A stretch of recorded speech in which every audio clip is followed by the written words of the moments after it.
कॅप्टनला नोकरी नव्हती, तो वैफल्यग्रस्त होता का? अकाउंटेबल फ्लाईट सेफ्टी मॅनेजरची चौकशी नाही, कंपनी अधिकाऱ्यांवर अत्याचारांचे आरोप, रोहित पवारांचा दिल्लीतून नवा बॉम्ब. राज्याचे दिवंगत उपमुख्यमंत्री अजित पवार यांच्या विमान अपघाताबाबत आमदार रोहित पवार यांनी आज आणखीन काही खळबळजनक आरोप केलेत.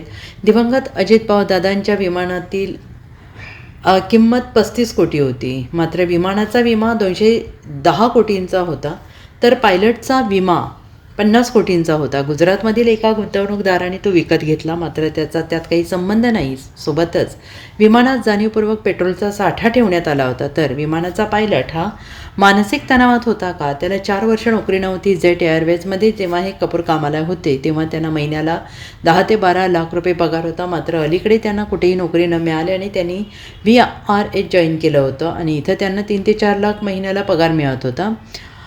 त्यामुळे ते वैफल्यग्रस्त होते, आर्थिक तणावात होते, असं आमचं म्हणणं आहे, असा दावा राष्ट्रवादी शरद पवार गटाचे आमदार रोहित पवार यांनी केला आहे. ते दिल्ली येथे पत्रकार परिषदेत बोलत होते. दरम्यान यावेळी बोलताना रोहित पवार आणि दिवंगत अजित दादा पवार यांच्या विमान अपघाताबाबत पुन्हा एकदा पत्रकार परिषद घेत खळबळजनक दावा केला आहे आणि सोबतच VRS कंपनीवर काही गंभीर आरोप करत भाजपच्या ट्रॉलर्सला खडे बोल सुनावले आहेत. यहाँ पे और एक इंश्योरेंस का एंगल है जहाँ पे 35 करोड़ की इसकी प्राइस है, वो कहाँ से लिया एयरक्राफ्ट वगैरह हम बहुत बात कर सकते हैं.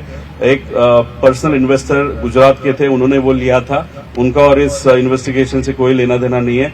उन्होंने ये VSR को वहां पे बेचा, 35 करोड़ को वो बेचा गया था. और इंश्योरेंस ICICI लंबाडे जो 35 करोड़ का जो प्लेन है जब लिया था, लेकिन जिस तरीके से VSR ने उसको इस्तेमाल किया, उसकी रियल वैल्यू अगर आज वो इंटैक्ट होता 15 करोड़ की है और उसका इंश्योरेंस मशीन का मतलब प्लेन का 55 करोड़ का है. मतलब अभी उनको मशीन के लिए कितना रुपए मिलेगा, तो 55 करोड़ रुपीस वहां पे मिल सकता है. उसी के साथ लायबिलिटी इंश्योरेंस 210 करोड़ का है. मतलब उस पे जो बैंक ने लोन दिया है या अगर वो किसी के ऊपर गिरती है, घर के ऊपर गिरती है, जो ट्रैवल करने वाले लोग हैं, 210 करोड़ का वहां पे लायबिलिटी इंश्योरेंस है. मतलब जो एंगल हम पायलट का भी ले रहे हैं कि पायलट के मन में क्या था, फाइनेंशियल स्ट्रेस था क्या, क्योंकि 4 से 5 साल उसको नौकरी नहीं थी. जब जेट एयरवेज में ये कपूर पायलट थे, उनको 10-12 लाख महीने का पगार था.